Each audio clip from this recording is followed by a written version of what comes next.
and welcome to the last in our current season of talks. I'm going to have to ask again, please make sure you can keep your videos off. I've just had to turn somebody else off.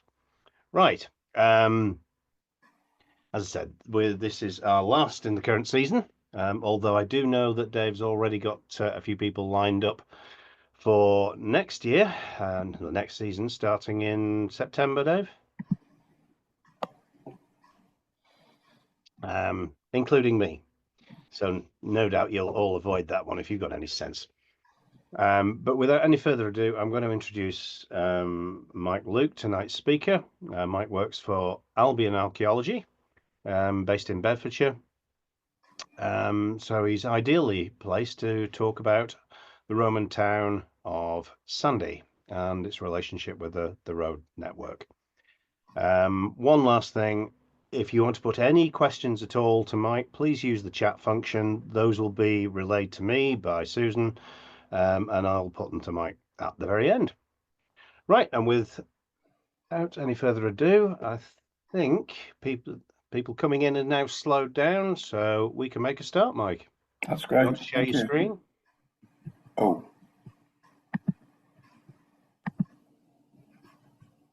Can you see and hear me? I can. And is the screen there? It is. Excellent. Excellent. We'll get going then. Thank you. Okay. Yeah, thanks for the introduction. So yes, I repeat it again. I'm Mike Luke. I work for Albion Archaeology based in Bedfordshire. I'm kind of not going to talk about, it's not a Pacific Albion project that I'm talking about, but it's a site that we've done work on. And I've done a lot of research kind of in my own time for reasons I'll explain as the talk goes on. I've got this lovely reconstruction drawn by Cecily Marshall, who might be in the audience. So a big thank you to her for the drawings that I'll show throughout the talk. And when you see this slide again, you will know we're getting towards the end. But my talks traditionally have several kind of false ends. So it's important that when you see this slide again, genuinely, we're coming towards the end. Right, now I'm just having trouble moving forward. There was inevitably going to be comedy. If you bear with me.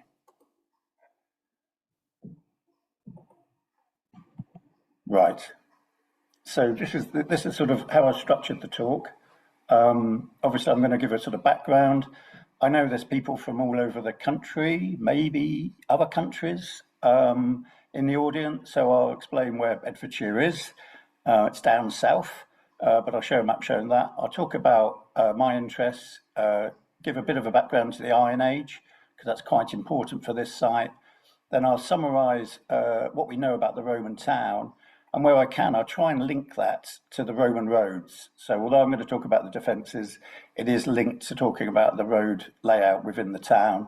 And also I'll mention briefly the cemeteries, but again, that's linked to talking about the towns. And then the sort of later half of the talk, I'll talk about roads going away from Sandy, and I'll explain what I mean by that. And I'm just going to run through the four main roads coming away. And then towards the end, obviously, I'll summarise, and then I've got a few concluding thoughts to present. As I go through, I've tried to label up all the illustrations that I'm using to acknowledge the sources. Many of them are Albion's, many of them are other organisations too and other people's, so they're acknowledged, and I might do a shout out to people as I go through. So let's start. So Sandy, well, let's start with Bedfordshire. Where my red marker is, that's where Bedfordshire is, in the sort of southeast of England. Apologies to anyone who lives north of Morecambe, Flamborough. I'm afraid that you're not included on this map, but it does mean that Bedfordshire, which is about the third smallest county in England, makes it look a bit bigger. In terms of the county town, Sandy is located to the east of Bedford, maybe something like 15 kilometres-ish. And then the reason I've shown Dunstable is because that's the other Roman town in the county. I'll mention a little bit about that. So Sandy's located near the sort of Cambridgeshire border to the east of Bedford. It's located, if you look at the red marker, close to the A1, but it doesn't go through it. But the main line, the East Coast Main Railway line, goes through Sandy, going up north, Edinburgh and Inverness. And then the main river in the area is the River Ivel, that wiggles through there. And that's a tributary of the Great Ouse. And then for those who don't live in the southeast, these contours going up to 60 metres, that's quite a hill for Bedfordshire. I know it's flat compared to everywhere else, but that's quite a hill.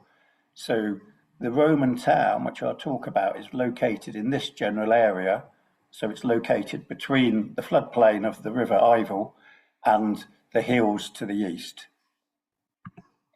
This is locations in Roman terms.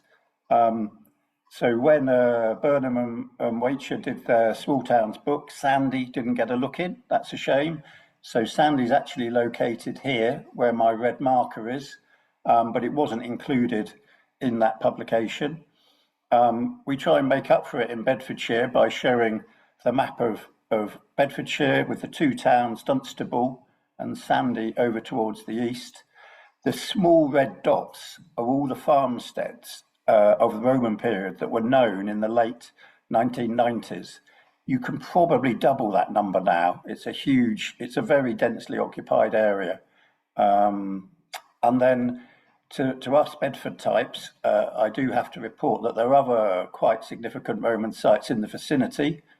So if it works, Irchester is located just over the border in Northamptonshire. Great Staunton, a lesser well-known site, but one that I'll mention a lot in this talk, is just over the border in Cambridgeshire. And then down to the south, just down here, can't quite see it because I've got something across my screen, is Baldock. So they're the three towns, and not that we're bitter, but we've just missed out by the drawing of the county line on those sites. Just struggling with my IT again. Right.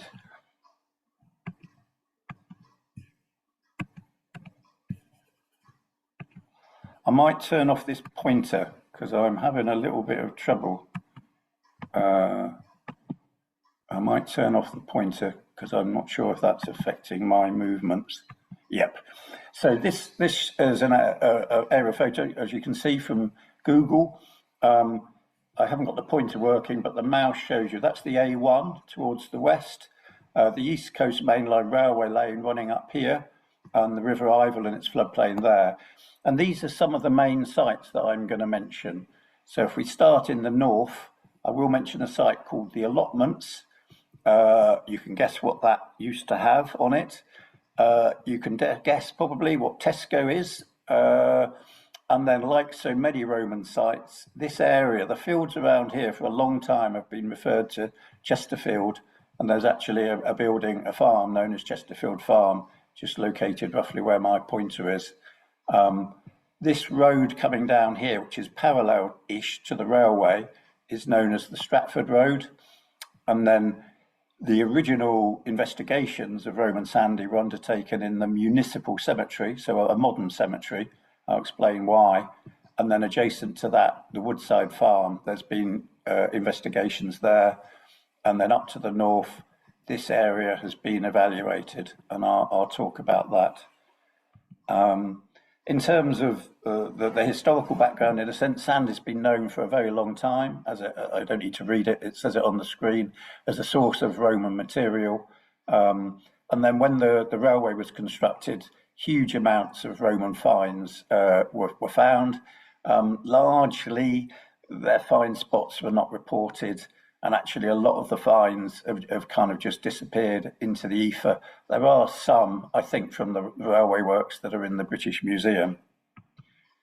The first publication ever on Roman Sandy was in 1974, and it was published in the County Journal, Bedfordshire Archaeology Journal.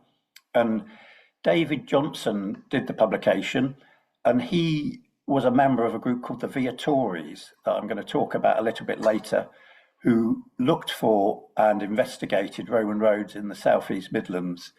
But in terms of the Roman roads context, he went on to have a career in archaeology as a lecturer at Southampton University.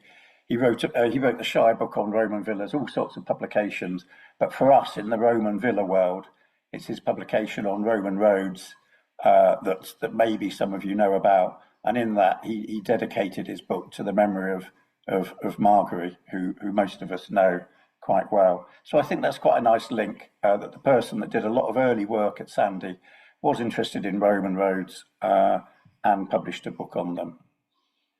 One thing that David Johnson did, which was extremely useful, was this is the municipal cemetery, so the modern cemetery in Sandy, and he collated all the information that he could get from grave diggers and the cemetery keeper on finds that were made in the graves. Not all of them, that would have been a task, he'd have been there all the time for every funeral, but he logged the information that he was told about find spots. And this has proved extremely useful. So, not just where Roman pottery was found, but where he found a surface that he thought was a Roman road, or where he found a building. And that's proved extremely useful. And then throughout the 1970s and 80s, more and more finds were found in the cemetery, which led to a decision being made that the last area, this area in purple, my eyes aren't very good, in purple here, that hadn't been used as part of the modern cemetery, was subject to open air excavation over 3 seasons, funded by English Heritage, Bedfordshire County Council and Sandy Town Council. And it was undertaken, like I said, in an area that hadn't been used as the modern cemetery, and that's partly why we had this sort of green gauze fencing around it. And then those 3 seasons were directed by yet another Mike Dawson. And actually that first season in 1989 was the reason I moved to Bedfordshire. This is my first accommodation in Bedfordshire, a white caravan.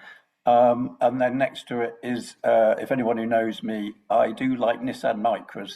So while I haven't got that Nissan Micra still going and parked outside, I do own a blue Nissan Micra now, which is a little bit more modern.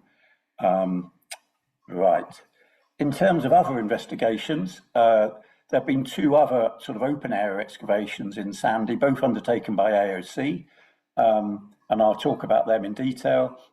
There have been a small number of evaluations, not that many, and actually not that many geophysical surveys. In some parts of Sandy, there have been watching briefs and test pits undertaken by a variety of companies, including Albion, where people have done extensions. So that's kind of a background to the information that I've tried to gather. So it comes from a whole variety of different investigation types, different organisations, different people. And then this is the downside, sorry, to bring a downer to the talk. This is just explaining why and when I got interested in doing more work on Roman Sandy. So as you know, the pandemic, we were told to stay at home as much as we could. Anyone keen-eyed or from north of the border will notice on one of my breakouts, when we were allowed to, I did get to Scotland. This is in the village of Kipping, where hopefully there might be some friends listening tonight near Stirling. And basically, we were told to stay at home. As an archaeologist, that's quite difficult. And as someone that likes travelling, that's quite difficult. So I thought, well, I'll throw myself in to researching more about Roman Sandy.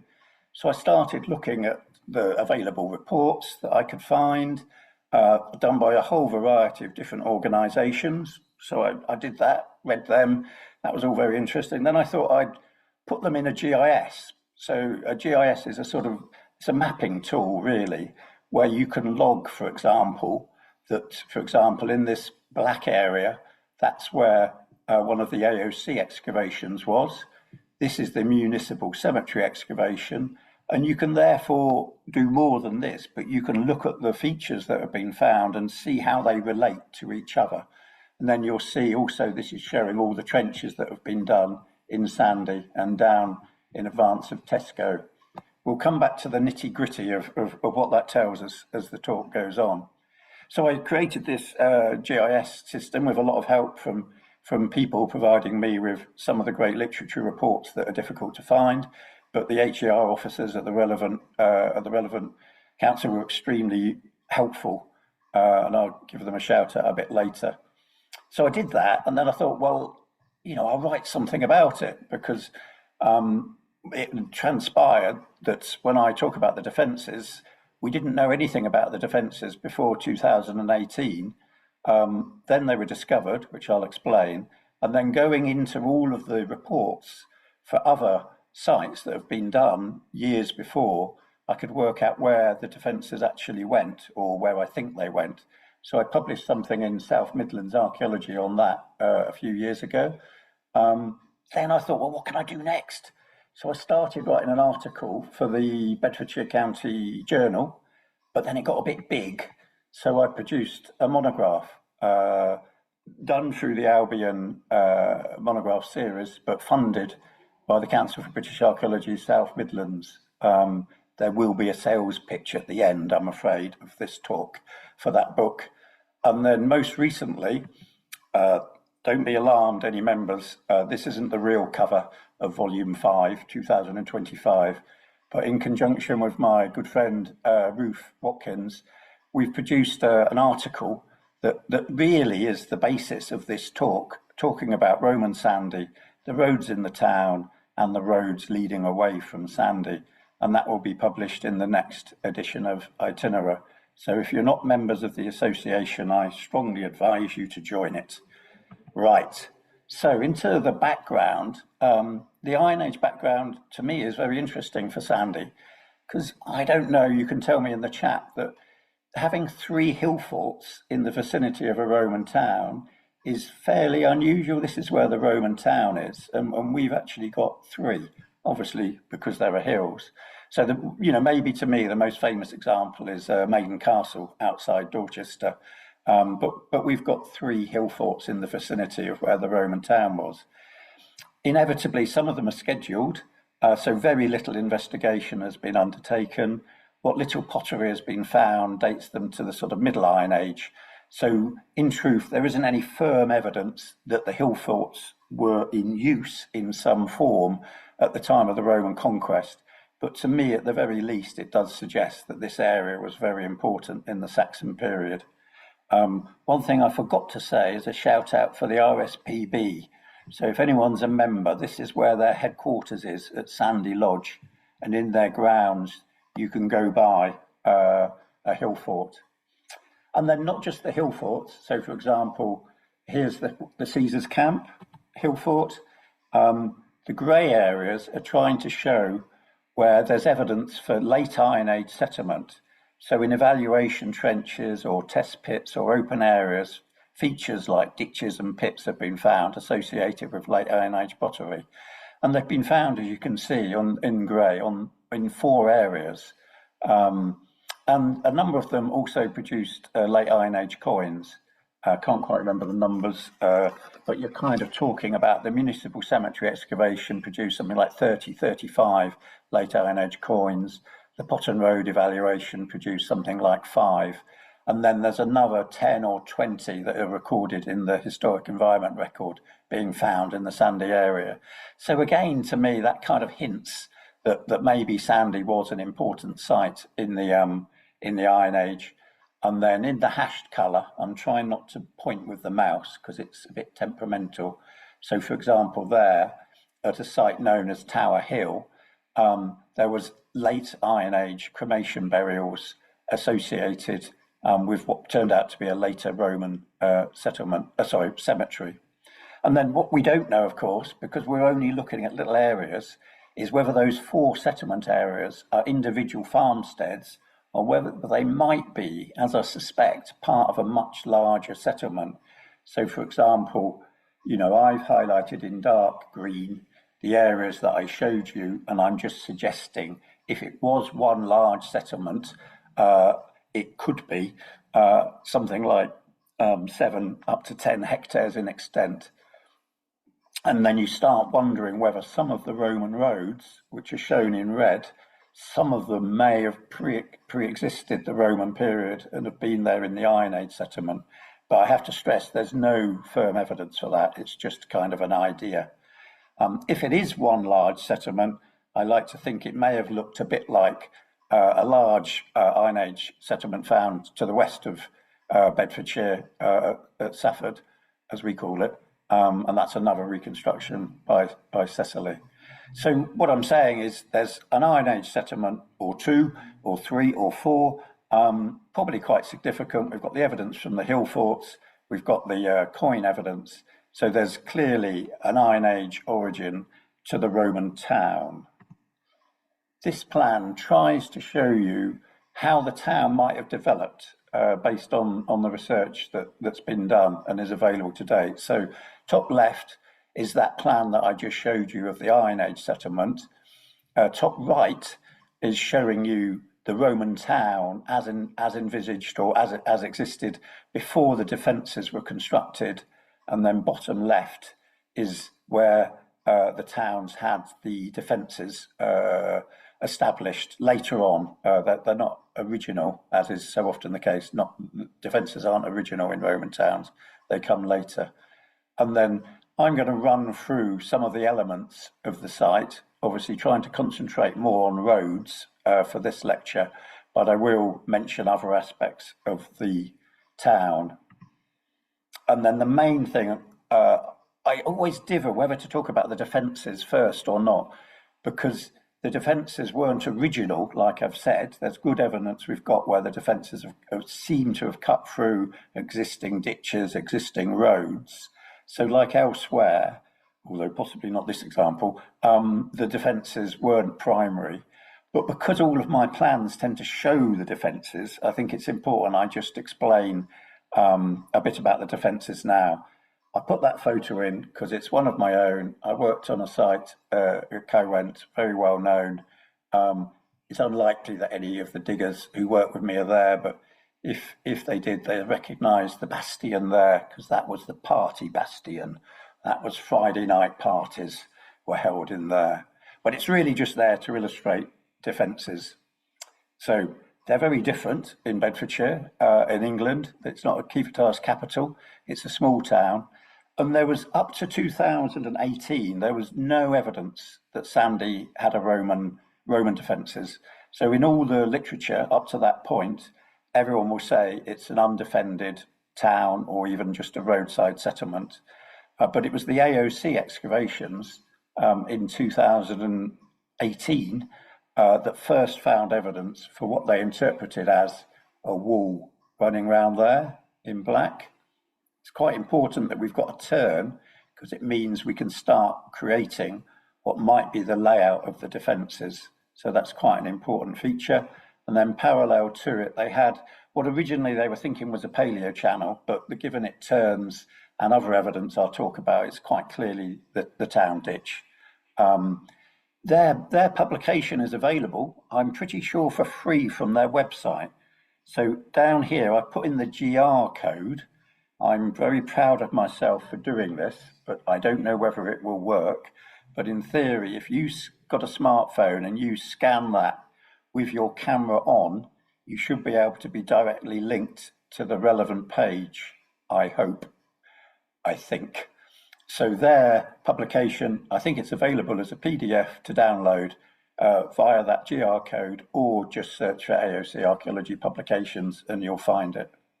And while we're talking about AOC, I just want to give a shout out to the author of the book, Les Capon, and also Becky Haslan, because before they published it, we exchanged considerable amounts of information that was extremely useful for me, and I hope extremely useful for them. So that was a very good bit of work together. So this top right photograph shows you the linear feature that represents the Roman wall. Now, it doesn't look much like a Roman wall there, because probably what we're looking at is the robber trench. If you look over here, you can see where some of the stones haven't been robbed, and you've got sandstone blocks on a rubble foundation. And basically it's about 3 meters wide, this trench, turns the corner like I explained, has got gravel mortar in it.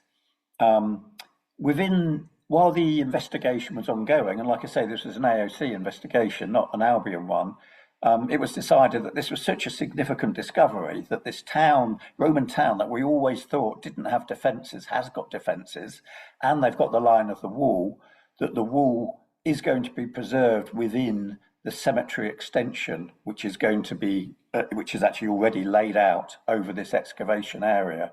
And that's obviously good, but the downside is that that meant that AOC didn't need to excavate too much of the wall trench. So there's still some uncertainties about how much of it's robber trench, how much of it is construction trench. And that kind of matters when you're trying to get dating evidence. So although some pottery was found, it's not really secure in terms of trying to date the defences. And then also on this plan, you'll notice that it's labelled possible buttress, and that's what this feature looks like here. You know, if it was on the outside, we might call it a tower, but it's on the inside, so a buttress is possible, and that's one interpretation. Then in terms of the ditch, this is shown in blue here. One machine dug segment was put across it here, partly, I think, because it was interpreted at the time as a paleo channel, and this shows it. Very sterile fill, maybe as you'd expect, given it's just outside the town wall, and therefore it's not near the road, as would have been the case if a section had been put here. It's 10 metres wide, 1.5 metres deep, so it's pretty substantial ditch. And again, like I said, matching the wall, it's turning a corner, and that's important to us because it means we can understand the layout of the town a little bit better. It turned out that 6 years before that excavation, AOC, when they were doing excavations in advance of a Tesco store, also found a very large ditch, 10 metres wide and 1.5 metres deep, shown in blue here in plan. And this is their photograph. Again, generously, I've got permission from AOC to show these. And you can see the size of the ditch. And at the time, it was, to be fair, the report that's been written on it did say it's very big, it must be a defensive feature. But at that time, no one thought Sandy would have had defences, so it wasn't considered to be part of the defences. But now, with both those excavations, we've got 2 stretches of the defences. They didn't find anything on the interior that clearly was a wall, but they did find this stone structure here, which is possible. You've got to accept that a lot of the ground in this area has been heavily truncated by ploughing and modern effects, so we're kind of low down in the stratigraphy. And there they did have a length of stone, not that dissimilar to the wall, maybe a similar width, that's a little bit further away from the ditch than maybe we'd expect, but it is just possible. I won't go through all of the evidence, the other evidence for the defences, but just to point this out, this is on the plan. This is the ditch that was found in what I call the allotments excavation. This is the Tesco site, and this is the ditch that they found there. The fact that this is turning tells us it must be heading this direction. And then in other parts, usefully again, David Johnson, back in the late 60s, 70s, he excavated a couple of small trenches adjacent to the municipal cemetery, and he identified what he thought was a Roman road, which at the time made perfect sense. There was a lot of gravel, there was a lot of stone, but actually when you plot his trenches, it lines up perfectly with where you might expect the wall to continue from the AOC trench coming this way. And then over on this side, there was a geophysical survey undertaken in what we call the Woodside Farm area. And again, this is before the defences were known, and they did find a wide linear feature, 10 metres wide, but it was interpreted as that must be a Roman road. It wasn't interpreted as the town ditch. It's such a low response that talking to people that know these things, it is likely to be well, it is the town ditch on this side. So we've got another length of the defences there. And then further down here, we've got crop mark evidence, not for the ditch, but for the wall. So we've kind of got a point that we've got nearly all the lengths. So we know it's a polygonal shape, the outline of the defended area of the town. I'll come back to some of these features, the roads and things, in a second. In fact, now. The main, as I tried to say at the start, the main road that's associated with Sandy traditionally is the one that comes from Baldock in the south and goes up towards Godmanchester, which is near Huntingdon, to the northeast. And that is labelled on this plan coming through the defences. The other roads, I've called them roads, but you could call them streets, given that they're internal to the settlement, are known from a variety of sources. And I was just going to run through some of the evidence for those roads. And I've given them numbers, and these refer to the ones that are referred to in the monograph. So I'm going to talk about R1 briefly first. I can't get my pointer to work, so sorry about that. This one here. And that's what it looks like in the excavation within the municipal cemetery. About 3.5 metres wide. It had ditches on each side. They clearly cut into the original width of the road. So it was probably maybe 4 metres, a bit wider, and hard, compact gravel surface, been resurfaced a number of occasions. But that seemed at the time, to be one of the internal streets within the town. But actually, we found the continuation of it, I think, further to the north, up here.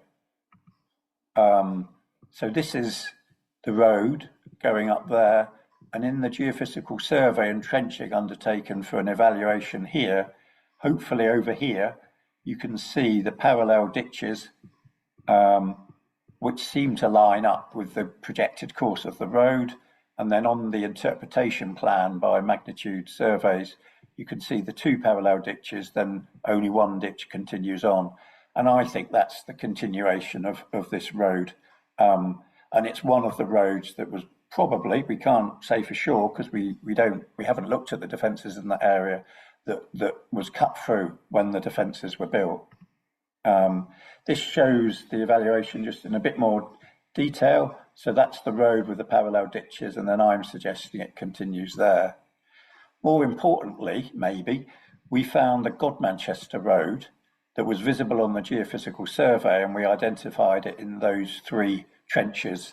And it was quite a substantial, this is kind of showing the makeup, the actual gravel surface was largely worn away of the agger, the bank. And in red here tries to give you a sense of the dimensions, but it's difficult on a scale like that. So it's about 10 metres wide. The makeup levels are maybe 1 metre high. So it's really quite a substantial feature. It was actually quite difficult to investigate some of the Roman levels in these trenches, because although that may not look a great depth, there was a lot of overburden and then hill wash deposits, colluvial deposits that sealed the Roman archaeology. So that made investigation quite tricky. Right. Then other potential roads were found in the geophysical survey undertaken in Woodside Farm. So just to picture where you are, this is the municipal cemetery here. This is a separate bit of land, which is located here. And I've left the town wall on to give you a sense of geography.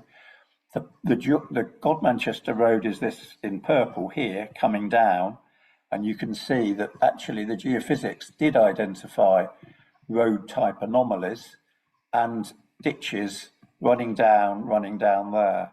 But they thought this was the road. But this, I'm convinced, is actually the town ditch. We put a trial trench in here deliberately to see whatever that was, whether it was going to come through, and it doesn't come through. So I'm convinced, and there's some geophysical evidence for it, that the ditch, the town ditch, turns there.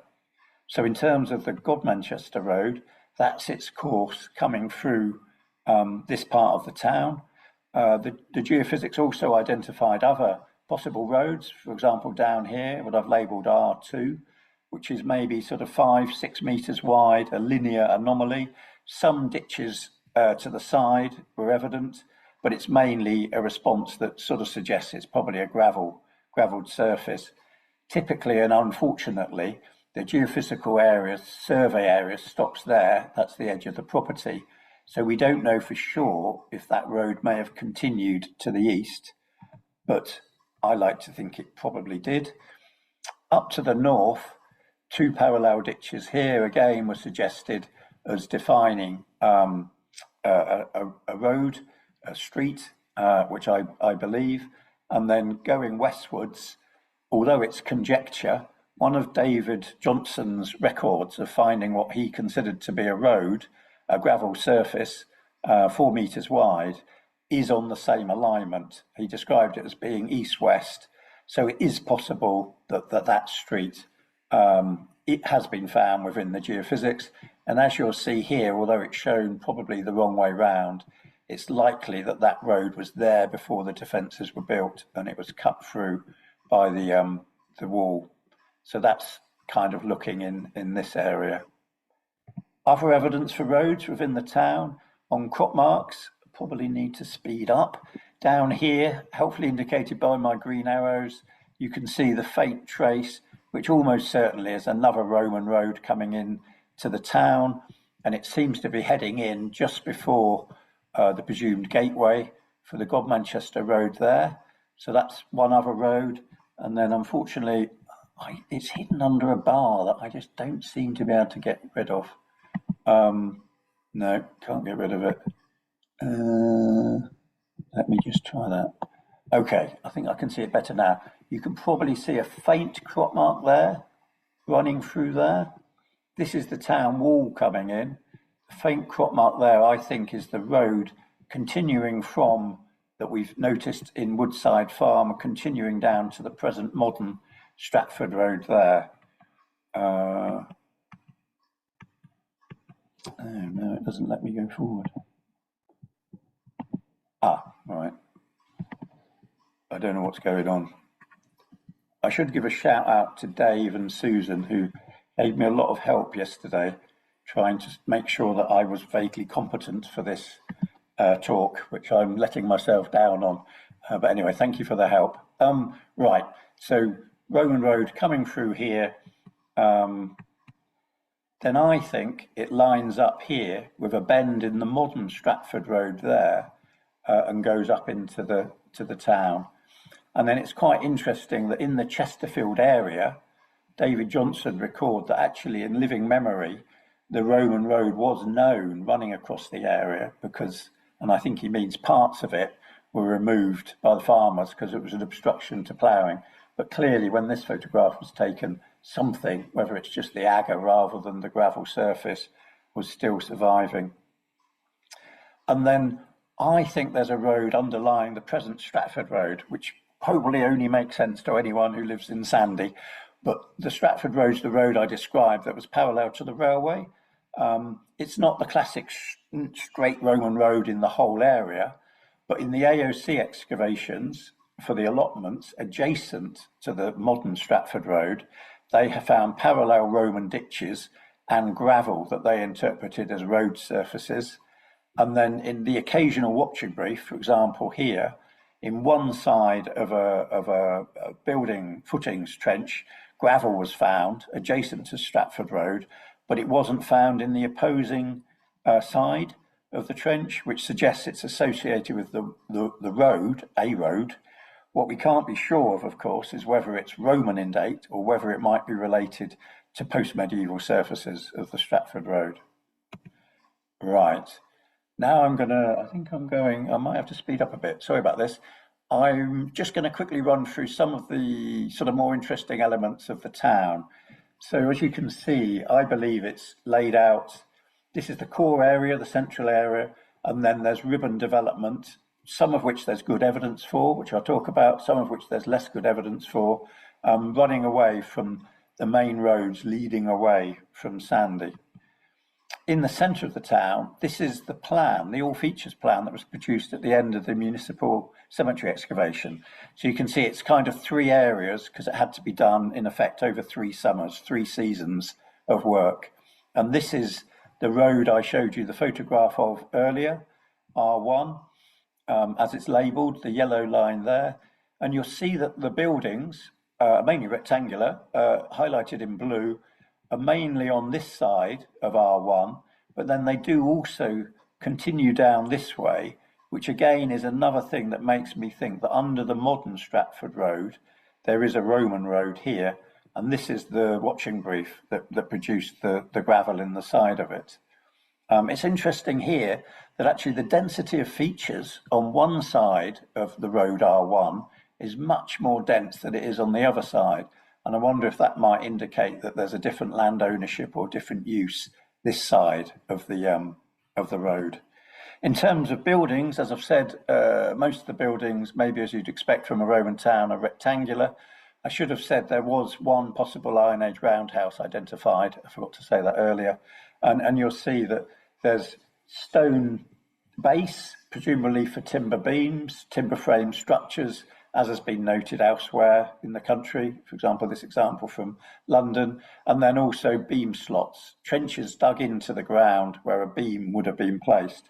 So these were probably timber frame buildings, thatched roofs, but we have got some evidence for more substantial buildings in that this, I'm afraid, if I ever give a talk on Roman sand, I always show this because it's a lovely sculpture made in sandstone, trying to show, well, it's showing 3 figures, one there, one there, one there. The people that know these things tell me it's most likely come from a kind of temple building and it's priests or deities. But one thing I'd like to point out, this isn't me in the foreground, that's someone called Joe, but just hidden in the background, that's me. And that's one of the few photographs I think we've got of me excavating at Sandy, so that's good. This shows it as drawn by Mike Trevarthen, who might be in the audience, and also has produced an awful lot of the figures that I'm showing, the line drawings. So a big thank you to him. And you can see it, it's absolutely lovely. In my career, I've seen these things in museums, but I've never been on a site other than this, where something like that has been found. It is, if anyone lives in the Sandy area, it is, I think, in the council chamber of Sandy Town Council. I understand you would need to phone them to make an arrangement to visit it, just because obviously meetings might be taking place. Right. This is the best that we've got in Sandy so far of a decent wall of a building. So you've got sort of stone courses, obvious mortar in between. We're on the corner typically, and there's maybe 5, 6 courses. It was found in the glamorously named Sandy Cesspit investigation, which is exactly as it sounds. It was basically a watching brief undertaken for, guess what, a cesspit. And it's produced the most fantastic bit of masonry that Sandy's had or has been found to date. And it was located just under that symbol B. So it's quite close to the municipal excavations there. And it's in this area that I kind of feel maybe that's just slightly different. We've got the sculpture, we've got this much more substantial stone building, that this might be kind of, if there was one, an official centre, an official core of the town. And when this was found, the chap I mentioned earlier, Mike Dawson, because it's the most substantial building found in Sandy, because Sandy's in effect a settlement on a road, suggested that it could be a Mancio.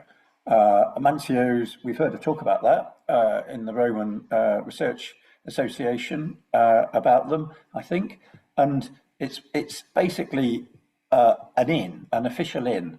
So during part of the Roman period, there would have been mancios located in roadside settlements in small towns, and they're mainly for official travellers to rest overnight, rest their horses, maybe change horses, and actually take part in the usual bathing activities, because most mancio buildings would have a bathhouse.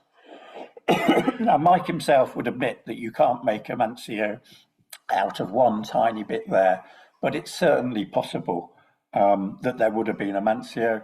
So that justifies me vaguely saying that if you want to read or watch more about Mancios, although the spelling here is wrong, it should be Mancio, not Mansion. I was involved in one in Sussex for Time Team, and you can still watch the video on that, known as the Taxman's Tavern, and work's still being done on this site, Alfredine. And I did send the link to some people from the Horsham and District Group, which is the nearest town, because they know a lot about Mancios and they're investigating and have been investigating the settlement that has this Mancio. And then as an early plug, there is going to be a conference which will include this site, Alfredine, West Sussex, on roadside settlements in the southeast.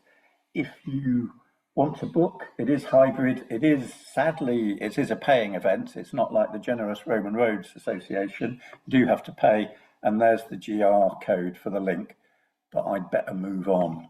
Right. Other parts of the town, this is what I call the northeast suburb, investigated by trial trenching and geophysics. And basically, as I said, we've got the main road, the Godmanchester Road, coming through. There is a dense area of colluvium that means we know there's archaeology underneath it, but we couldn't identify it all. The densest activity is closest to the roads. You get an indication of the density of features by this excavation that was done way back at Sadler's. The sheer number of pits tells you that you're still in settlement, and it's not a surprise because we think that's where the Roman road goes through. The other parts of the suburb, the northwest suburb, to be honest, it's very much unknown.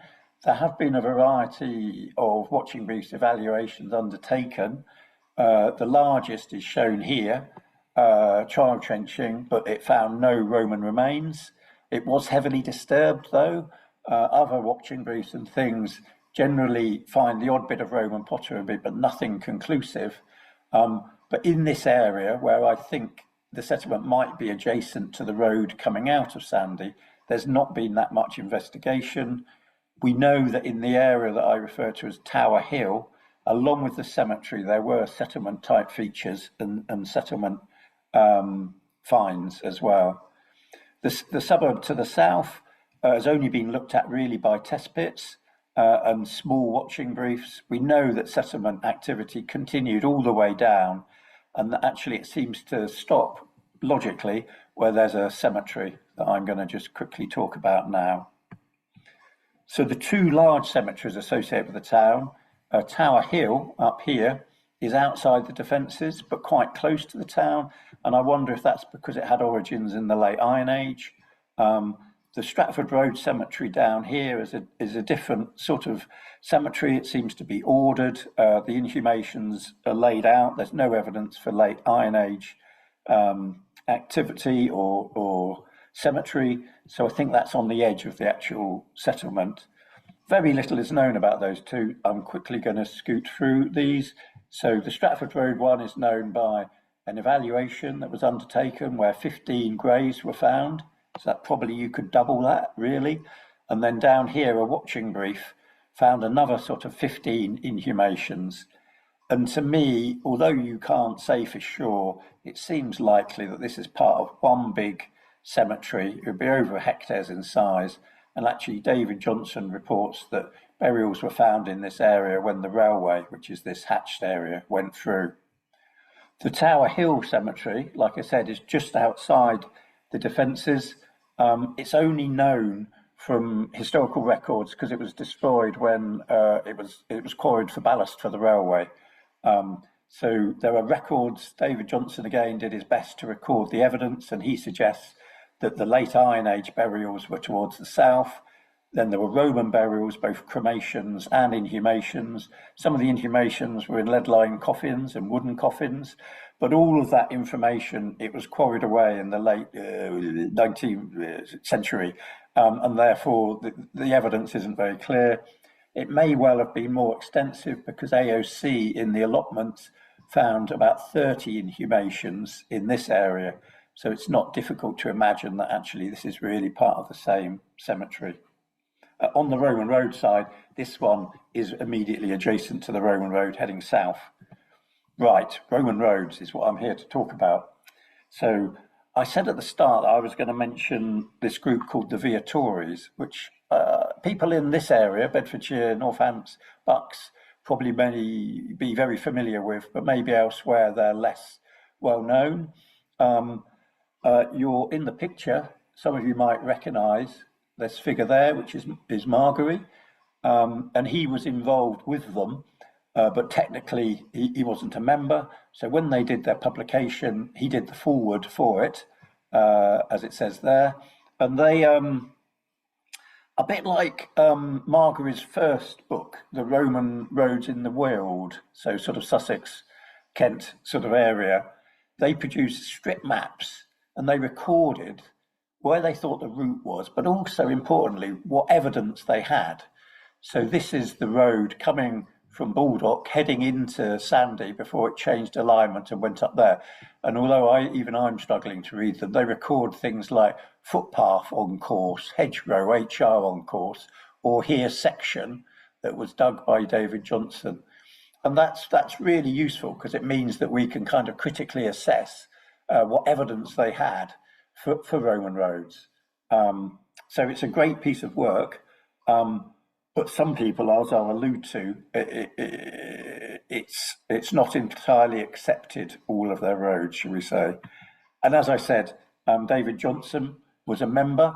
So this is David Johnson. I should say I don't know him, but I just think it's very neat that he's done so much work in Roman Sandy, went on to have a career in archaeology, and has written a book about Roman roads. He's no longer with us, sadly. The other person that of note in Bedfordshire is this young man, is David Baker, and he's the former county archaeologist of Bedfordshire, and I'll mention him briefly next. Because when he was county archaeologist, his historic environment record officer, or it was called differently then, was called Angie Simcoe. And she, as part of her job, examined all the roads that the Viatories had suggested. So top left is all the roads they've suggested in Bedfordshire. Their book covers more than Bedfordshire, but Angie Simcoe was just working in Bedfordshire. Then top right, she took out, she included just where there's evidence. And then bottom left, she started taking out kind of modern features. And she ended up suggesting that actually there were very few with good evidence. She wasn't necessarily saying these roads weren't there. She was just saying there isn't sufficient evidence for them. One of the ones that she did like, because there is good evidence, is the road heading out towards Bedford. Just to recap, in terms of up till the late 1990s, Sandy's always been considered to be on the apex of the road coming up from Baldock and heading up towards Godmanchester. The positioning of the road has been through the town, has always been a bit uncertain. So this map was relying on that geophysical survey, whereas I think that's actually the course of the Roman road going from Baldock up to Godmanchester. And then you'll note here, the road to Bedford is shown in this position, but actually the Viatories recorded it up here, which is where I think it should be. So to me, and I'll explain why, the road to Bedford, the Bedford area comes in here, and then it must have done a turn. So I'm now going to describe the four main roads. Don't worry, I know I'm probably, going a bit too fast, slow. I'm just going to quickly summarise the evidence for these roads. And I'm basically going to talk about the roads that go to the next significant settlement broadly from Sandy. So, for example, I'll talk about the road that goes up to Godmanchester, the road that goes to Baldock, and then in the discussion or summary at the end, I go a bit off that strict sense and I go a bit further. So to start with, the road going up to Godmanchester is well known. It's recorded by the Viatories and Margery. David Radledge who may be in the audience, has done a magnificent amount of work that he's put on his website that you can access through that GR code or search for his account. And he's given me permission to use some of his images, so I'm very grateful. And the road going from Sandy to Godmanchester, it takes a pretty straight alignment. You know, when I say straight, I don't mean perfect, but pretty straight. Then it does have to turn to go into Godmanchester, which you might have to be able to make out. And that might be because it's turning to enter the defences, or some people have suggested it's turning because actually the original road went to the river first, didn't go into the town. The main thing about the road is that it keeps to the east. This is the River Ivel Valley this is the River Ouse Valley coming down here and turning, and then the River Ivel, the tributary that goes through Sandy, joins the Ouse here. So the road keeps on the higher ground to the east of the Ouse. And then over here, we've got one of those great stretches where we have got a Roman road exactly lined up, as the Viatori suggested, along a hedge line. So that's the Roman road heading in that direction. But as far as I can see, other than a fleeting reference in the Viatoris to a suggestion that somewhere in this length, which I think is called Hazewell's hedge, that they'd got evidence for the road in terms of a compacted clay surface, there's nothing known in this stretch other than our discoveries in the Potton Road evaluation that I've described. So I'm not going to describe it again because I know time's a bit short. The other road goes down towards Baldock. So Sandy top left, sorry my mouse isn't working, and it goes down to Baldock bottom right. And I think this is the road that partly underlies the modern Stratford Road within Sandy, just to the east of the modern railway. To the south of the town of Biggleswade, which is here, the A1 follows its course almost perfectly. So this is the A1 running down there. That's roughly the course of the road. Now, the only area where it's been examined, as far as I know, in recent times, is just north of Biggleswade. So maybe 2-3 miles south of Sandy. And it's known from crop marks. We'll see a lot of crop marks coming up. So those of you in the know can probably see 2 parallel linear crop marks to help. I put my green arrows on, and you can see there's 2 parallel lines, and that alignment lines up with exactly what we'd expect from the alignment of the A1 to the south of Biggleswade. And then you'll notice there's some sort of large dark areas, which could be pits. Interesting. Then this area has been subject, or part of this area has been subject to evaluation in advance of development that hasn't happened yet. And that was undertaken by Oxford Archaeology. And they did a geophysical survey, or they contracted a geophysical survey, and they did trial trenching across it. And this is my combined figure produced by Mark Trevarthen, who might be in the audience, in the forthcoming article by Luke and Watkins in the next itinerary. And this is my combined drawing, trying to show the geophysics, the crop marks, the trench information. And it really shows that, you know, the 2 parallel ditches, they're sort of 10, 12 metres apart generally.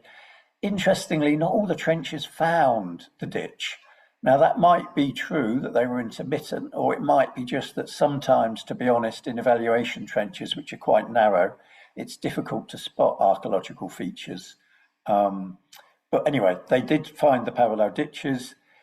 The only hint of a sort of gravel surface they found in one of the roadside ditches, very small area, so unclear whether it's genuinely road surface that has survived because it's ended up in a ditch, unclear.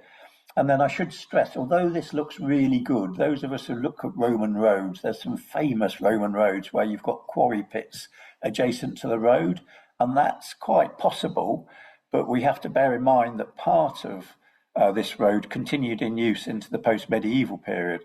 So, for example, down here, Oxford found a road surface that they're pretty certain is post-medieval in date. So while I'd like to imagine that these are Roman quarry pits, we can't be sure. I think only Roman material was found in them, but it's only been evaluated. So that means only small parts of them have been investigated. So if this site goes to open area excavation, it'll be very interesting to find out, are the roadside ditches continuous? Are these quarry pits related to the road, and are they related to the Roman road or the post-medieval road?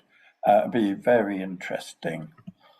Right, the next road, I know Bedford is not a Roman town, but we always refer to it as the Sandy to Bedford area road. And it was known from crop marks. St. Joseph, who identified so many crop marks over the years, he identified a couple of places, and we now have got linear crop marks suggestive of a Roman road on that alignment in 4 places. So we refer to it as the Sandy to Bedford area road. Now, in the Bedford area, there's an awful lot of farmsteads that, like I said at the start, and there's a number of significant Roman sites in terms of kind of villas and things. But the most significant site, really, that this road appears to be heading towards is there's a roadside settlement at Kempston Church End. So my feeling is that this is probably heading towards Kempston Church End, but that would mean it had to take a slight detour to avoid the River Ouse. So we don't know, but it's possible it's going there. And then one of the significant things with the Kempston Church End site is that it's got quite a substantial Roman road as its focus. That's heading north, and it might be going to Irchester, which is one of the small towns I mentioned that isn't in Bedfordshire, just over the border. Crop marks, they're lovely. Isn't Google Earth marvellous? So you can see the parallel ditches. Probably I've got arrows. Yes, arrows. And in places less visible at the second ditch, but I think you can kind of see it running all the way through in an area of other crop marks. And this is sort of characteristic. It's sort of 10, 12 metres wide. If it was wider, you might start wondering if it could be a prehistoric cursus, but it's not. It's a Roman road, and it's been found in several other places, visible as crop marks again. Here you can see it's maybe, again, hints maybe of quarry pits, who knows, running through there. Probably got my arrows just to identify it a bit better. And then this bottom photograph, this is the nearest we've got evidence for this road to Sandy.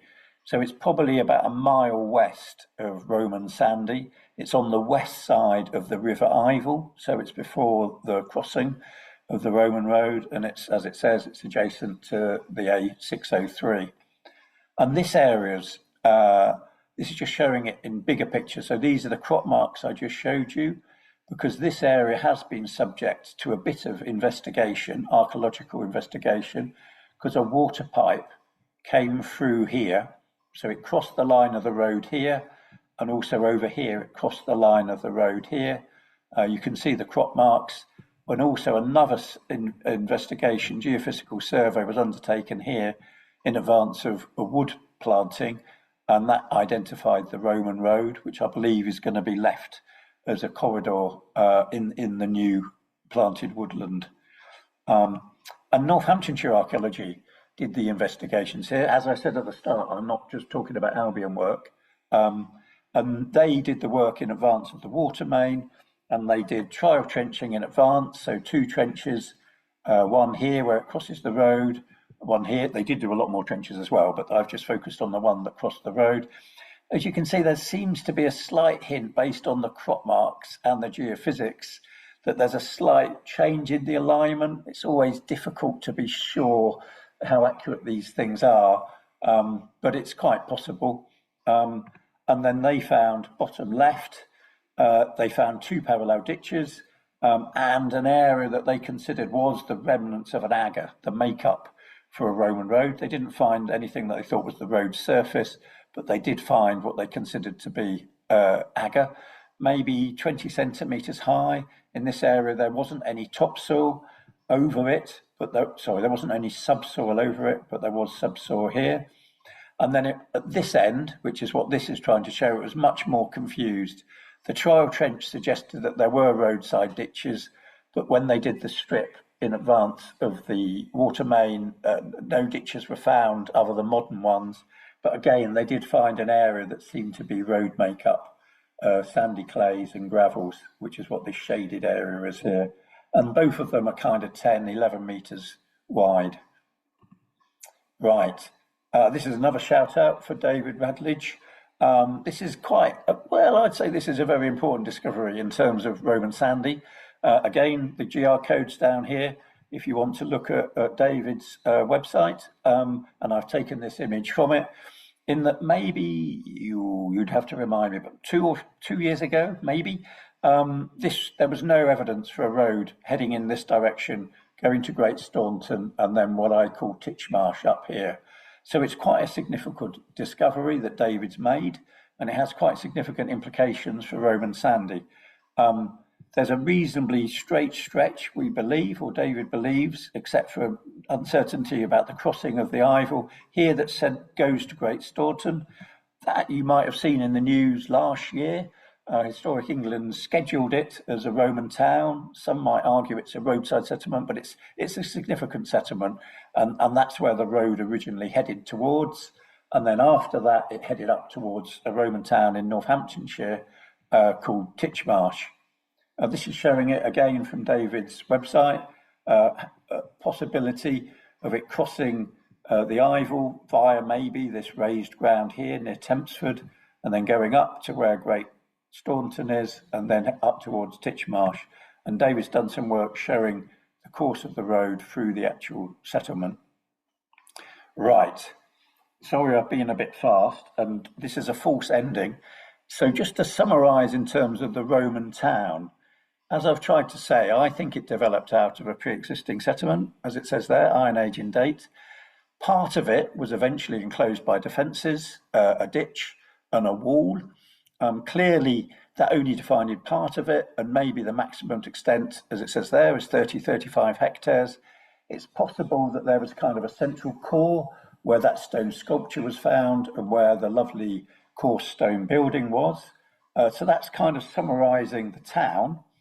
In terms of shout out for Sandy, it's now quite similar to Godmanchester. Godmanchester gets in all the books for small towns of Roman Britain. Sandy doesn't get in all of the books for Roman towns, but maybe that will change.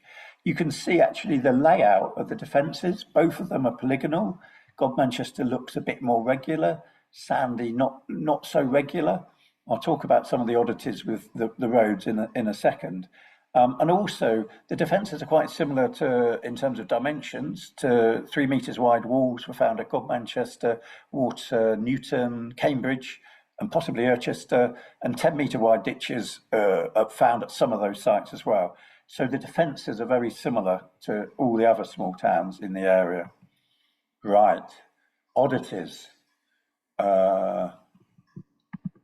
One more thing. So I'm hoping there might be some Colombo fans in the audience, and they might know why I'm saying one more thing. And this is where, don't worry, I'm maybe 5 minutes from finishing. But this, I just wanted to talk about some oddities. So as the great detective would say, there's just one more thing. As I've said, the defences, they're kind of a funny shape, really, especially when you consider that the Godmanchester to Baldock Road has always been considered to be the main road. You can see it comes through, it doesn't come through the centre of the town, it comes through just one side of it. In fact, the road going up towards Great Staunton, while not perfect, is it is more central, but it's not perfect. And then also, the way that the road from Baldock enters the town is slightly oblique to the defences, which is a little unusual. So that's all a little bit peculiar to me. And I wonder, or I suggest in the article with Ruth Watkins, that actually the Baldock Road was originally part of the Great Staunton Road. It was basically constructed as part of the same design. And actually the Godmanchester Road is a branch road coming off it. This road's coming off it. Now we can't prove that, but like I say, it seems more central. It seems to go through the defences at a slightly better angle. It's difficult to explain if this was here, although obviously we don't know what was outside the defences that might have prohibited the defences layout. So I'm suggesting that road is actually one road, which with the numbering for the Roman Roads Association is why, for my article, I've referred to RR22 South and RR22 North, so that I'm treating them actually as separate roads. Now, if you bear with me, if it is one road, and if it was constructed as one road, going southeast, you've got to go through Baldock, you go through Broring, and then eventually, I'm afraid I can't quite see it, it's hidden under something on my screen, you end up in Colchester. Going the other way, you go through Great Staunton, Titchmarsh, and you end up in Leicester. So that's quite interesting. And then I'm not a specialist on the Roman conquest and that sort of thing, but you kind of wonder if a road coming out of Colchester, you know, an original, one of the big centres, maybe the capital, you could say, of the most important tribe pre-Roman, whether there was actually an Iron Age routeway going this way, and that maybe that routeway was utilised during the conquest by the Roman army. And therefore, I kind of tentatively suggest that maybe what I'm referring to as the road from Baldock, which comes from Colchester, and now we know heads up towards Leicester, could actually have been constructed very early, or its route could have been established very early in the Roman period, part of it following an Iron Age routeway. There is obviously an important disclaimer. It's just a suggestion, but if we don't make suggestions, we don't have debates. We don't know what evidence to kind of look out for. So I'm not saying it as fact, I'm just saying it's a bit of a suggestion. And then it is, like I said here, it's kind of a timely reminder that we tend to think the Roman road network was fixed. Roman settlements were fixed, but of course they weren't. We know settlements contract, expand over time, and I dare say that certainly happened at Sandy. And therefore it's possible that the main road may have changed through Sandy. It may have originally been the road going to Great Staunton, then maybe over time the main road became the one going up towards Godmanchester. So it's just an idea. Right, this is good news for you. It means I'm coming towards the end, so I'm showing this lovely reconstruction by Cecily. If any of you attended the talk about the road to Mons Gropius, you'll know why I've called this the road to Leicester. And to be fair to Cecily, actually she started this reconstruction before I did an awful lot of my research, but the accurate things about it are, as I've described in this talk, the roads to the next settlement from Sandy were pretty straight. They were defined by roadside ditches. Some of them certainly had makeup, not necessarily limestone kind of things as we're shown here. If there was some, it might have been ironstone, but more likely clay and gravel. And then, as we know, Roman roads gradually went out of use or became worn over centuries of use if they weren't repaired and maintained. So this, another illustration by Cecily, is trying to show what a Roman road may have looked like. Obviously, we've shown it adhering to the rough route. It's possible that routeways went off into the side, went round corners and things like that. And within the roads I've talked about, the roads that survive to the modern day are the stretch of the A1 between Biggleswade and Baldock, and I'd like to suggest part of the Stratford Road. All the other roads have gone. They may well have been quarried away if there was anything useful to quarry, but they kind of didn't serve the purpose related to the changes in settlements in the sort of post-Roman medieval period. Right, finally, you'll be pleased to know, second to last slide, acknowledgements. I was trying to do shout-outs as I went through, but I've not done very well. So on the screen, I'm trying to acknowledge everyone. Although this isn't technically an Albion project, I've been employed for 3 decades, believe it or not, by Albion, and the staff and colleagues give me an awful lot of help with my research and GIS and all that sort of stuff. South Midlands Archaeology, they actually paid for the print costs of the Roman Sandy publication, more of later. And then as I've tried to do a shout out to people who've given me help. I've mentioned the AOC people, Hannah Firth and Martin Oak from Central Bedfordshire Council.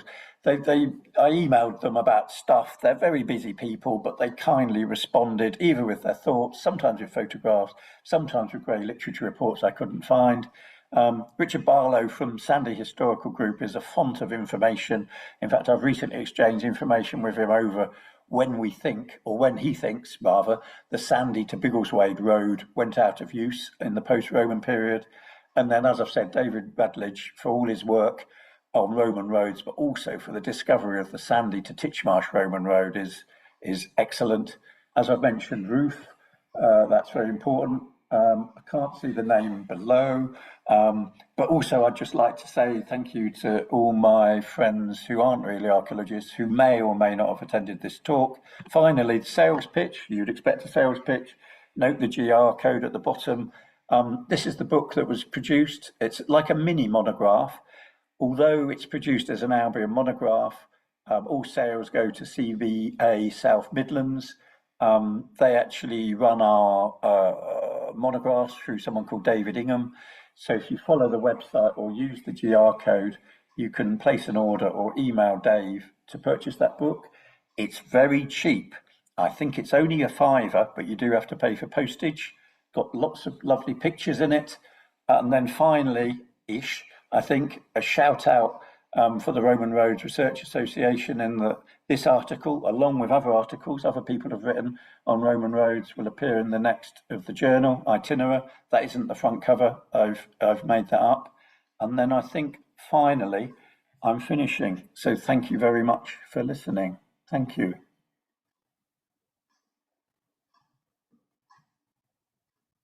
Thank you very much, Mike. It's up to you whether you want to stop sharing your screen, or you can leave that big plug for Itinerary up there for a very long time. Let's leave it. Let's leave it. And the cover will look similar to that. Oh. I'm trying to change the milestone every year now, so we have a different one in. I don't think anybody realised that last year's was different, but it was. Anyway, I'm just waiting for any questions to come through. Yes, I'm sorry, everyone. I kind of rattled through it. In my practices, at one time it was like 30 minutes, and another time it was an hour and a half. So I'm afraid you sort of get what you get with me, I'm afraid. I know that phenomenon reasonably well. Usually with me, it's the practice is 30 minutes. The real thing is 2 hours. Hi, Mike. I have emailed you some of the questions and some comments. So I'm just going through to check if there's any more questions coming through. I'm sure there will be. Have you had the emails? Playing silly beggars again. Yes. I haven't had anything come through, Susan. Oh, right. I sent them as replies to your. Okay. Different account. That'll be why. Right. Okay. Sorry. Right, just bear with me because this will take a while for me to disentangle. No worries. I mean, I can keep telling people it's a very interesting book. I highly recommend buying it. It's only a £5. The profits go to CBA South Midlands. They don't go to Albion Archaeology. But while you're thinking of buying that, there are a number of other monographs that are available that are Albion Archaeology monographs that you can order from the same site. Does that give you enough time, Mike? Yes, I'm here now. There's quite a few actually. Now found. You've got them. Really good. I'm going to start with a comment from David Rattledge. It's not a question, it's a comment, and he is right. Of course, he is. There's a fifth road from Sandy to Arrington Bridge, Ermine Street. Yes, I should have said I didn't include that because I haven't found any what I call real archaeological evidence for it. So I know there's some LiDAR. The Viatoris have always believed in it. There was an evaluation actually within Potton, which I think was on the actual course, but nothing was found. So yeah, I did mean to give a shout out to say it's quite possible it exists, but I'm not mentioning it because there wasn't any evidence that I was able to talk about. Yes. Maybe that's a target. We should be targeting that for excavation on one of the bits where it does show well on LiDAR, because it does show pretty well. So lots of thanks for your graphics. Well, that's thanks to Cecily and to Mike Javarfan largely for producing them. Paul Smith and a couple of others. From Martin Packer, do you have any evidence for the gates in the town walls? That's excellent. I glossed over it. So one of the issues with Sandy is, especially with the defences, they were only identified in 2018. The only evaluation that's been undertaken over them was the Woodside Farm evaluation that was undertaken 20 years before that. It shows, as I tried to illustrate, where the road comes out and where the wall was. On the grayscales, you could kind of imagine that there's some kind of building in that location, but it's certainly not clear. You wouldn't be able to call it, you really wouldn't be able to call it a gateway as such, but there must have been one. And then I meant to point these out. On the aerial photograph that I showed of what you could call the southeast gate, or where it should be, there's a slight widening of the crop mark in the area that you'd expect the gateway. But again, it's not really very clear. So although there must be a gateway, we haven't got any evidence for what structure it is. Okay, that's a pretty thorough answer. And then I should say the other possible gateways, of course, if I'm right, with the Roman road underlying the modern Stratford Road, are unfortunately under Stratford Road. So it would be very difficult to do anything to investigate them. Not impossible, of course. No, but I think you're almost certainly right about the position of the road under Stratford Road. It can't really be, if it's not underneath it, it's got to be right just to one side. It can't be anywhere else. From Andy Stevenson, could the Southwest Spur Road, I'm assuming that's the little bit next to the railway that you showed, could that be heading to Maggiovinium? That's Fenny Stratford? Yeah, Fenny Stratford. So it probably is going in the wrong direction. My bias would be that a road going to Fenny Stratford would probably maybe come off from Kempston Church End. So you take the road from Sandy to Kempston Church End, then off to Fenny Stratford. The road going southwest is interesting, though. It disappears when it gets into the floodplain, or the modern floodplain, I should say. But in the direction it's heading to, there's quite a substantial farmstead that was investigated on the west side of the Ivel that would be roughly on the alignment. So whether it is a more local road rather than a substantial one, we don't really know. And the significance of that farmstead is partly that it's within the modern floodplain. So actually, although I've kind of viewed that in the Roman period, the floodplain of the Ivel could be quite a barrier, it may not have been as much of a barrier as we think if actually there were Roman settlements there. The increase in the water level seems to be sort of slightly later in the Roman period. So sorry, I haven't answered the question, but I've started answering others. I better shut up. I did wonder myself if the road might be heading to Dunstable. Yes, yeah. A possibility anyway. But I mean, the other, again, it's down, isn't it? I mean, I try and just go by what evidence there is. So it'd be great if someone had a look for LiDAR evidence and things like that. I mean, the alternative would be to drop down to Baldock and then head along the Icknield Way to Dunstable, I guess. I'm sure David's already looked. I certainly have. Yeah, sure. Okay, I think that's all in that email. Moving on to the next one.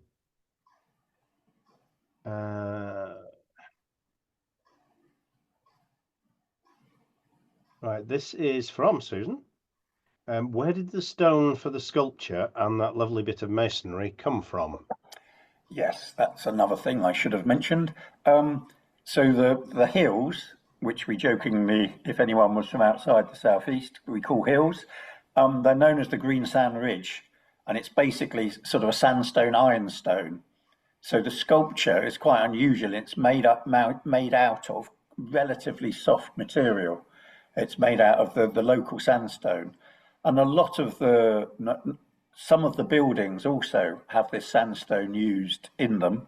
So it's hard enough to be used. And to be honest, in this area, there isn't any other stone that could be used. And there's quarries that are known from the post-medieval period. The Sandy History Group would know better than me on this, going into the Sandstone Hill. So it's almost certain that the Romans had quarries near Sandy, quarrying away at the better sandstone. Okay. Now, talking of stone and walls, does the polygonal shape of the walls reflect the fact that the town had already developed before the walls were built and therefore had to be accommodated? That's again. I definitely think that's part of it. Yeah, because I can't talk for all sites, but yeah, the polygonal shape, I'm sure, reflects the fact that they're trying to avoid. I was going to suggest that one of the reasons there's still fairly flat land to the east that it could have gone into. Whether there was a cemetery there, that might mean that they've had to change the alignment, a third cemetery, a different cemetery. Certainly, you assume that they're trying to enclose the official core and the more important people's properties. So absolutely, the polygonal shape does, I'm sure, reflect the fact that there's kind of ribbon development going out of the towns along all of the roads.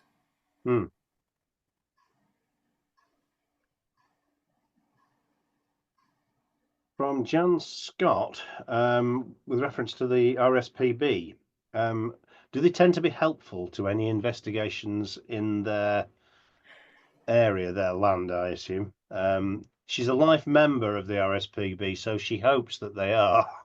Yes, I mean, to be fair, I don't know.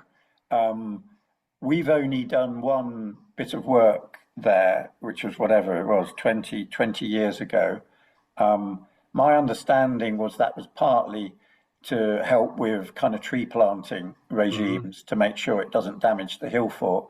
So it was never a real archaeological investigation. I think they do. I mean, obviously they do have you'd think, I don't know. The answer is I don't know. I don't know.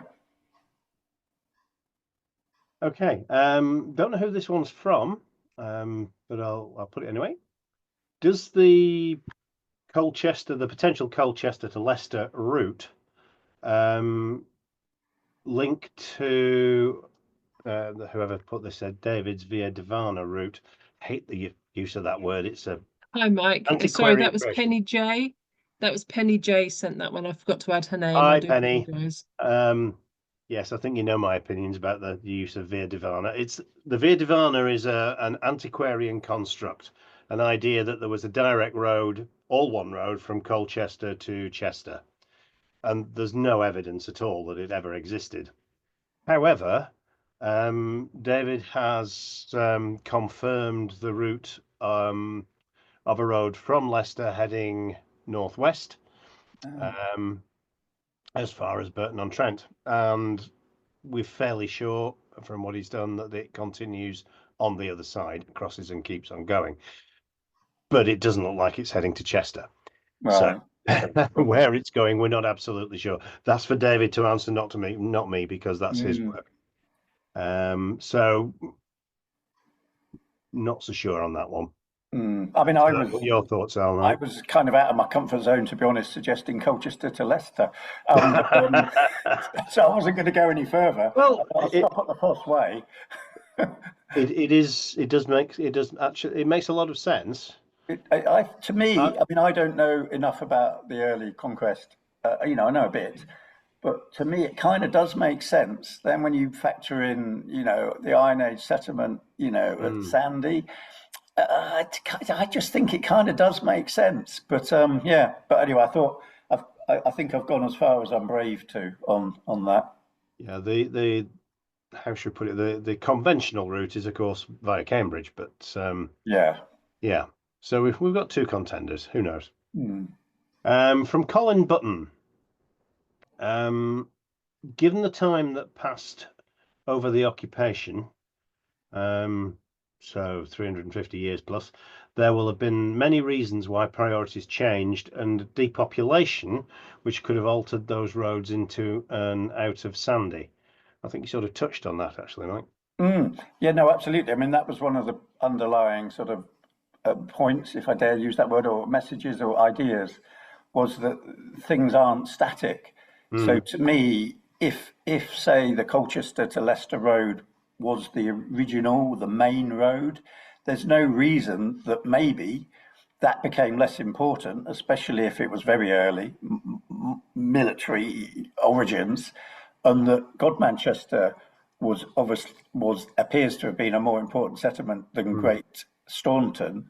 So therefore, that becoming a precedent, the more important road, it makes sense to me. So yes, exactly what the question is right. Is that I don't think we should view these things particularly static. Of course, trying to prove any of this can be difficult, but I think it's quite conceivable that, yeah, like I tried to explain, that the earliest road at Sandy was from Colchester to Leicester, and then over time, north of Sandy, it perhaps became less important, and Godmanchester became more important as a destination. Yeah, I think that makes sense to me. Talking of Godmanchester, Keith Lambert asks if there's an explanation for the road junction to Godmanchester being outside the town walls.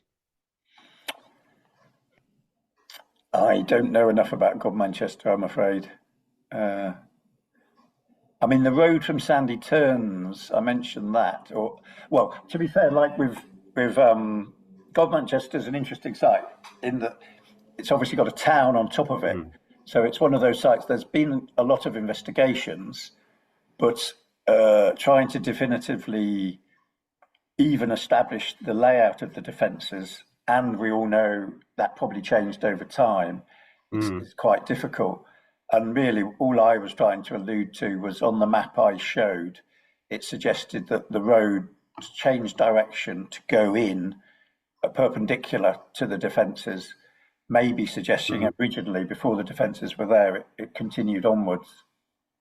But I, to be honest, I genuinely don't know enough about Godmanchester to. I'm certainly no expert, but the impression I've got from I'm just looking at my other screen where I've got as up-to-date mapping as we can get, really. The impression is that the road from Sandy is meeting a road from Godmanchester going to Great Staunton. Right. That's the impression, and that's the junction I think he's talking about. Okay. Yeah, sorry, no, I misunderstood. I think that sounds, that's similarly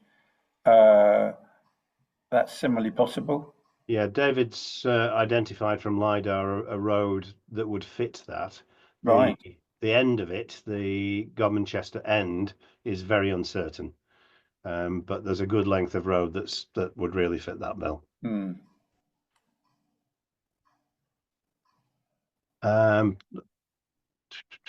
We've got lots of compliments coming in from John Barry, Steve Rowley, and others. Again, commenting on the illustrations, I already mentioned that. And a comment from The Power, whoever that is. Restane Street, Roman Road westward from Colchester, same thing as we're talking about. You are, I think, correct in that it was an Iron Age route adopted by the Romans.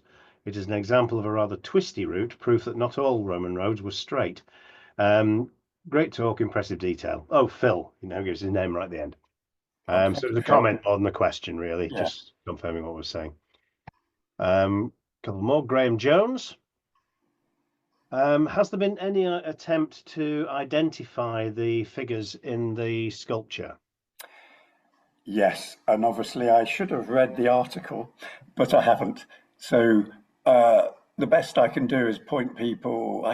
Is it online now? If it's old, to the Britannia article that Mike Dawson and Graham Appleton wrote about it, and I can't even describe it, but it talks about, from the dress, from the hair, what sort of characters they were in terms of and what offerings they were making.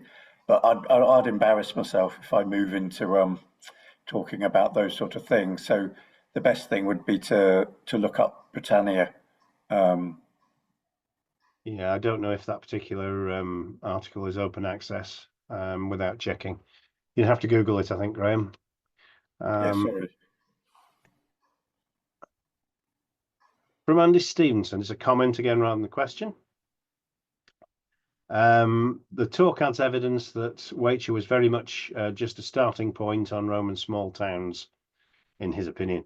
Sandy, like many others, were far more interesting, stroke important, stroke well connected than was originally thought. And he gives another example of one that certainly was, Fleet Marston, which certainly was more important than anybody used to think. There's been a huge amount of work done there recently. I mean, I'd add to that, not so much about the importance, but we didn't believe there were defences around Sandy until 2018. It was always believed that it, partly because there was no evidence, that silly adage about evidence, but it wasn't believed to have defences, and partly because of that, I think it slightly got put down in terms of its status. But then you start thinking, well, like to the south, Baldock, there have been much more larger excavations than at Sandy, but on the same basis, it's not impossible that Baldock had defences, which would then enhance Baldock's kind of official status. So I think it's quite a lesson. I'm sure there's other sites where things like this haven't been known until recently, but in Bedfordshire, it's just always been accepted that it didn't have defences. And 2018, and when I published the first note in 2021, is the first time we kind of said, well, actually, no, it did have defences. Yeah. I think there are so many small towns, for want of a better location, so many that we know virtually nothing about. So how many were walled? How many you would describe as a burgess? Tend to be rectangular rather than polygonal. We're really fishing in the dark with a lot of this, I think. I think it's worth bearing in mind that when Small Towns was written, Waitcher's book was written, they only listed what, 53 was it altogether? And we now know about 160. It really and of course, we shouldn't be too critical of people because the evidence was different. Absolutely, yeah, that's my point. Yeah. So I'm not moaning about Sandy not being in it. It's just a comment. So if not that I would, but if I was writing a book in 1990 about Roman small towns, other than living in Bedfordshire, I wouldn't be including Sandy based on the evidence we had then. David Rattledge is in the audience tonight, by the way, because there's a note for him. I've already covered it. He was just pointing out the Godmanchester to Great Stoughton Road, which right. I shall look that up. Yeah. So, and that at the moment is all I've got. If there's anything else, Susan, can you send it through? Hi, no, there's nothing else. I think we're down to the end of the chat now. So yeah, thanks. That's really great. Enjoyed the talk. It was great. Thank you. Thank you. I had a question. I've completely forgotten what it was. Sorry. Should have emailed it to me. I should have, shouldn't I? I'd have emailed it back. Oh dear. No. No, it's not coming to me at all. Never mind. I'm sure everybody's fed up with listening to me anyway. When might the next itinerary come out of interest? In terms of more sales pictures? Unfortunately, I had to miss this afternoon's committee meeting, so don't worry I don't know how close we are, but I would think, all being well, we should be early to mid-May. Dave, if you're still around, can you answer that? Yes, yeah, that's the sort of timescale that was discussed this afternoon there, Mike. Yes, mid to maybe later May. Excellent. So people should buy the Roman Sandy monograph soon, because later they want to buy itinerary, is what I suggest to anyone still listening. Cheekily. Well, we're going to keep the price quite low this year. So That should be an encouragement for people to invest in it. Mike, there's another question just come through, so I'm going to email it to you. I'm going to email it to you now. Okay.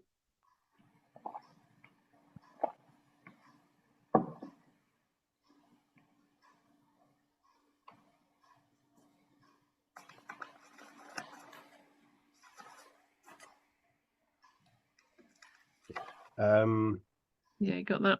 Yep. From Graham Jones. Very simple question. Wall plus temple implies local government. Is that reasonable? Question mark.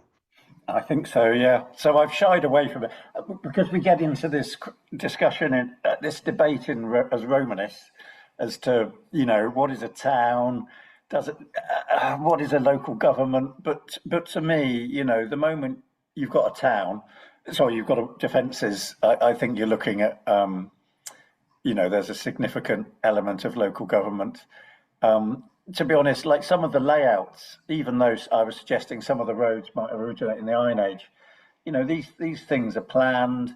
If there is a core area that only contains the main substantial buildings, again, that to me suggests, you know, status planning.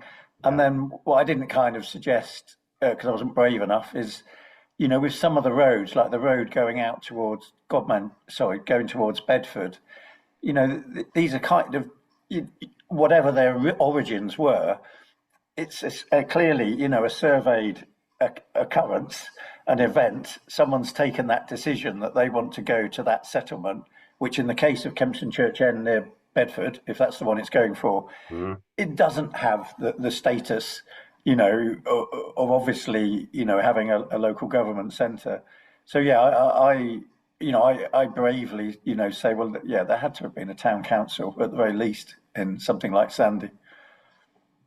Yes, well, I don't think there's any question about that, to be honest. It will have had its own order. It's an interesting issue in this country, particularly because we have so little information as to the administrative structure at a lower level. It's something that I'm been currently very, very interested in because it's something that I'm been currently very, very interested in because whenever you've got a road, somebody's got to pay for it. The old idea that all the roads in this country were built by the military is clearly not true. It's what we were all led to believe until relatively recently. I certainly did, but it certainly is not the case. And in the East Midlands particularly, we've got some fantastic evidence that cannot be the case because you haven't got any Roman sites. You've got loads of small towns, though. Yeah. And they're all linked by roads. So they must have been paid for, and presumably they will have had to share their own responsibilities within their own pagas. It's the administrative area. But we can only guess as to whether that is the case or not.